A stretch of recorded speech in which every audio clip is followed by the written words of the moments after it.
In this video, we'll show you how to chat, share files, and make video or audio calls step by step. To start chatting, simply click on the chat icon. Type the name of the person you want to chat with in the search box. Select the required contact from the results. Type your message in the text box and click on the post button or press enter to send it.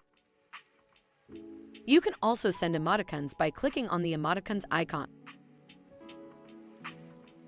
To share files or documents via chat, click on the attached document icon.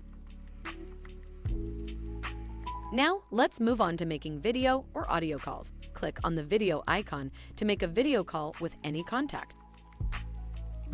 Ensure necessary camera and microphone permissions are enabled. You can turn off the camera and mute the microphone whenever required.